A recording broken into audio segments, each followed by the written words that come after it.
আমের খোসা ফেলে দিচ্ছেন, আপনি হয়তো জানেন না এই ছোট্ট খোসা আপনাদের সংসারে হাজার হাজার টাকা বাঁচাতে পারে।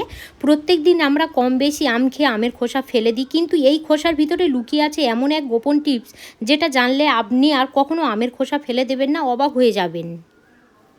মালবিকা কিচেন উইথ ভিলেজ ফুডে আপনাদের সবাইকে স্বাগত জানাই। আজ আমি আপনাদের সাথে শেয়ার করব ফেলে দেওয়া আমের খোসা দিয়ে খুব সুন্দর রেসিপি দেখাবো, এবং তার সাথে সাথে দেখবেন আমাদের সংসারে অনেকগুলো টাকা কিন্তু আমরা সাশ্রয় করতে পারবো।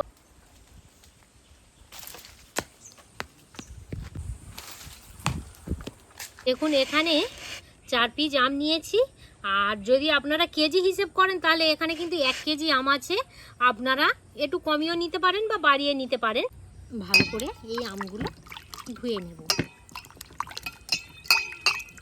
কিন্তু আমগুলো বড় বড় গো। হ্যাঁ, বিশাল বড় বড় হয়ে গেছে দিদি। আমগুলো ছাইড়ে নেব। আমের খোসাগুলো ঠিক এইভাবে ছাড়িয়ে নেওয়া হবে।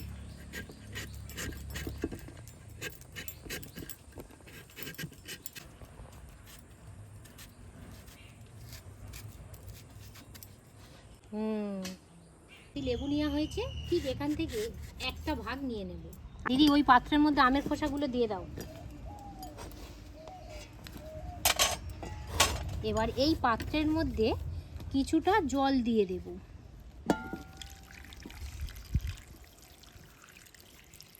কিছুটা জল দেওয়া হয়েছে, আর এখানে যে পাতি লেবু নিয়েছিলাম দিদি, এই রসটা নিগড়ে এর মধ্যে জলের মধ্যে দিয়ে দাও।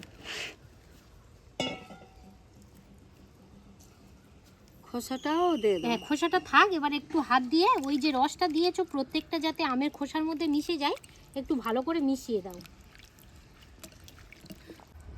আধ ঘন্টার মতো একটু রেস্টে রেখে দেব। তো এখানে একটা আম নিয়েছি, আর গ্রেটারের সাহায্যে ভালো করে গ্রেট করে নেব।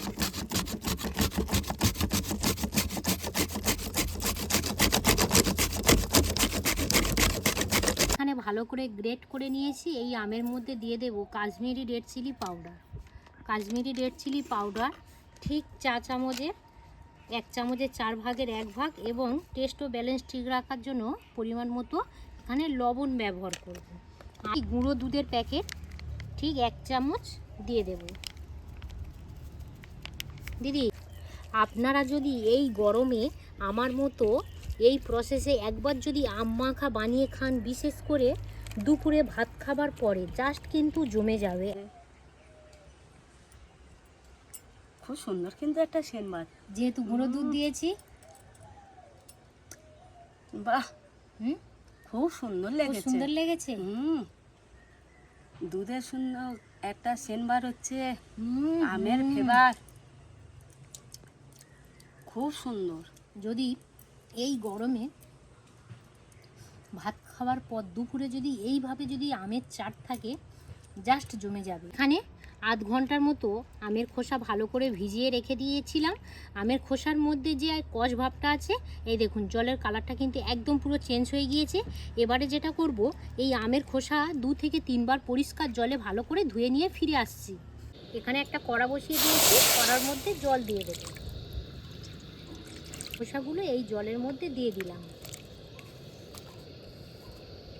এইভাবে একটু নেড়ে নেব, নিয়ে চাপা দিয়ে লো টু মিডিয়াম আছে কিছুক্ষণ ফুটিয়ে নেব।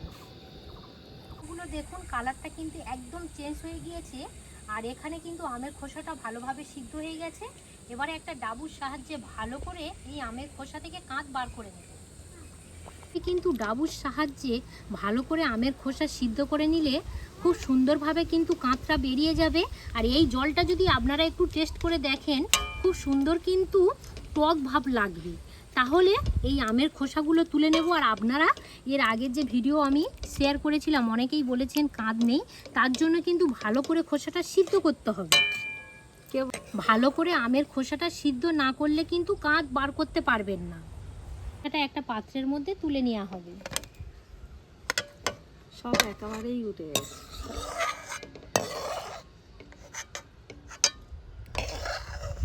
হাফ বাটি চিনি নিয়েছি, আর একটু চিনির পরিমাণটা একটু চাপ করে দিয়ে দেবেন।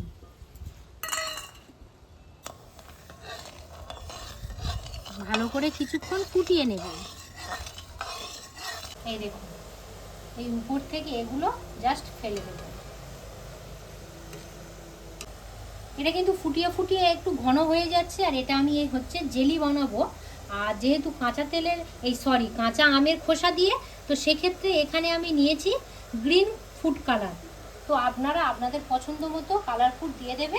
এবার ভালো করে এইভাবে নেড়ে নেড়ে এই লিকুইডটাকে আরও একটু ঘন করে নেবে। খুব সুন্দরভাবে কিন্তু লিকুইডটা গাঢ় হয়ে আসছে। এখন ফুটিয়ে নিয়েছি, আর এই দেখুন ঘনত্বটা দেখুন আগেকার থেকে কত সুন্দর একটা গাঢ় ভাব চলে এসছে। যখনই এই রকমই ঘনত্ব চলে আসবে আর কিন্তু জাল করার দরকার নেই, এবারে অফ করে দেব। যেটা করতে হবে, এই দেখুন আস্তে আস্তে কত সুন্দর ঘন হয়ে যাচ্ছে। এখানে একটা কাঁচের এয়ারটাইট কন্টেনার নিয়েছি, এবারে ভরে নেব।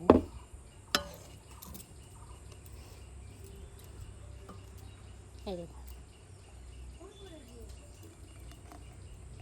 কত সুন্দর কাঁচা আমে জেলিটা হয়েছে দেখুন, তাও আবার আমের খোসা দিয়ে। এই দেখুন কত সুন্দর হয়েছে, শুধু দেখুন। দিদি দিয়ে এত সুন্দর জেলি বানিয়েছো, খুবই সুন্দর দিদি, বলো এটা কি ভরে যাবে নাকি বলো? হ্যাঁ, মুখোমুখি হয়ে যাবে। মুখোমুখি হয়ে যাবে, হ্যাঁ। দেখা যাক কি হয়।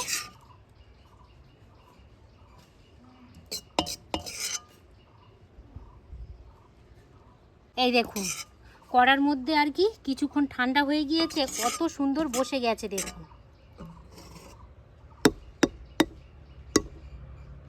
আর একটু ঠান্ডা হলে খুব সুন্দর কিন্তু জেলি শেপটা চলে আসবে। এখন যেহেতু একটু আর কি পাতলা মতো লাগছে, আর এই যে টেবিলে পড়েছে, এই দেখুন কত সুন্দর বসে গেছে দেখুন।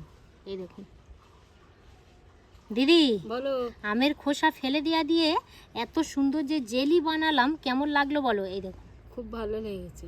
এখন এই আমের জেলিটা ঠান্ডা করে নিয়েছি, এবার কত সুন্দরভাবে এই জেলিটা বসে গিয়েছে দেখুন। এই দেখুন এখানে নিয়েছি 2 পিচ করা পাউরুটি। তো এখান থেকে আমি এবারে জেলিটা নিয়ে নেব। এই দেখুন কত সুন্দর রুটি দিয়ে দিদি, খাওয়া খুব আনন্দ গো। দিদি বলো জেলিটা কত সুন্দর হয়েছে দেখো, খুব সুন্দর হয়েছে। এই দেখুন কত সুন্দর এই জেলিটা হয়েছে দেখুন। দা খোসা দিয়ে আমি খুব সুন্দর জেলি বানিয়েছো। দিদি বলো জেলিটা কত সুন্দর হয়েছে বলো?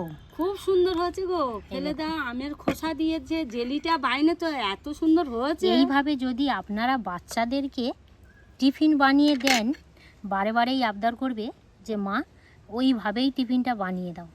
এই দেখুন এবার এটাকে এইভাবে একটু কেটে নেব।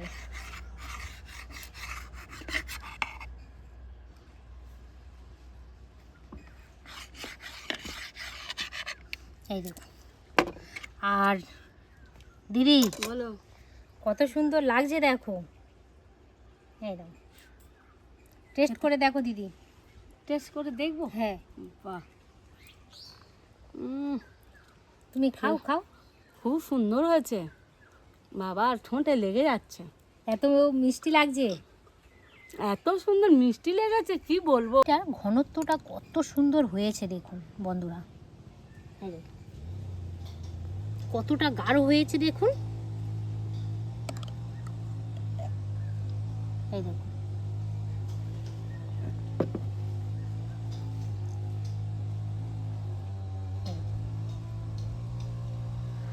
আর এখানে কিন্তু আপনারা এই পাত্রটা এইভাবে ঘোরালে দেখুন একদম যেখানে দেবেন সেখানেই বসে যাবে। এই দেখুন এবার ভালো করে মুখটা সিল করে দেব। এই যে কাঁচা আমের জেলিটা ফ্রিজের মধ্যে রেখে দিলে অনেক দিন আপনারা সংরক্ষণ করে খেতে পারবেন।